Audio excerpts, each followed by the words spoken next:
You know, it's been an interesting couple of months for me because I believe that everything happens for a reason and that we are meant to learn from our experiences. What I find interesting is that the universe steps up its game when you don't listen.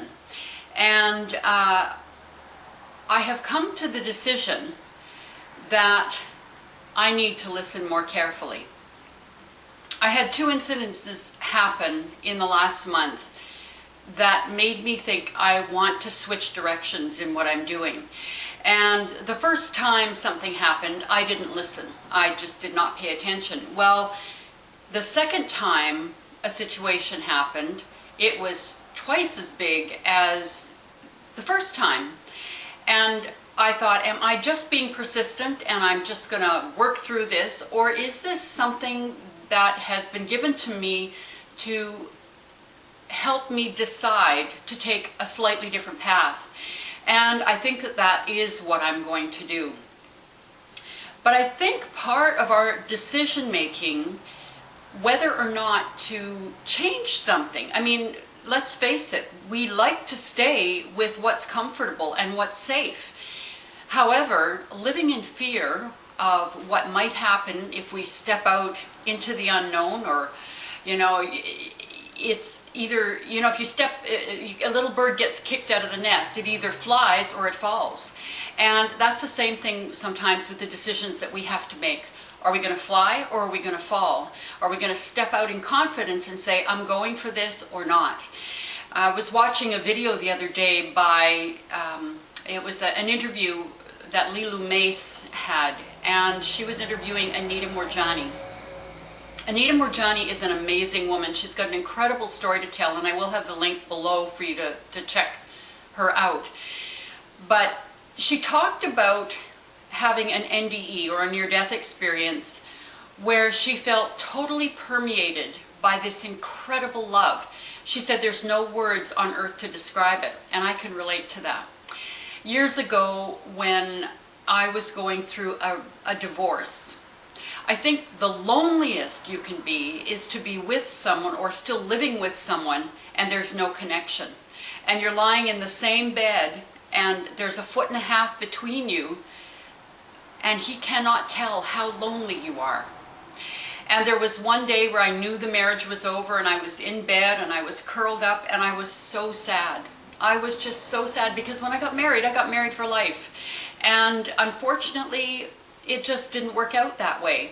But in that moment, when I was at my lowest and feeling so sad and so bereft of that there could be anything positive in my life. I mean, I had my kids, but as far as that connection, feeling like that was gone and it would never come back, I felt something, and this is going to sound really crazy, I felt something wrap around me. It was like a blanket, and it was this golden, it was love, and I don't know where it came from. It was really amazing because it penetrated every cell in my body. And for a long time, I could remember that feeling. I could remember how loved I felt. And I always thought it was so funny that my husband was lying 1.5 feet away from me, and he had no idea the experience that I was going through at that point in time. That feeling of love gave me the ability to keep moving forward with my divorce, even though I was devastated. Even though it was not something I wanted, I knew it had to be. But that incredible love made me realize that I wasn't alone. And there are no words to describe it. And to this day, I have no idea. Was it an angel? Was it God? Who was it? What was it? I just know that in that moment, and I didn't want to move because I didn't want it to go away, in that moment, I felt so totally and completely loved that I felt I could conquer the world. So, back to the decisions that we make when we're considering a change in something. We can feel that something that is handed to us that is not something that we particularly like is devastating, and why me, poor me, and I see that all the time on Facebook, people whining and complaining, and I think, just get on with it, like, just stop. But if we could for 1 second feel that love, feel that incredible support and total oneness with everything, we would not be afraid. We would move forward with absolute abandon, and we would get on with it. So I guess what I'm trying to say is, don't be afraid. The one thing Anita Moorjani said in her NDE video was she realized the reason she had gotten cancer was because she lived in fear. She didn't eat certain foods because they might give her cancer. She ate certain foods because they wouldn't give her cancer. Everything she believed or thought about was cancer, that she would either get it or not get it, and she ended up getting it. So when you live in fear, you cut everything off. You prevent anything good from coming to you. And I do remember one woman in a course I was taking, and we were discussing Viktor Frankl's book, Man's Search for Meaning, and how he said that the people who had a reason to live, who felt that there was something beyond that, survived, and the ones that didn't died. And there was one woman who was very angry. She says, you're saying that they're responsible? They were victims.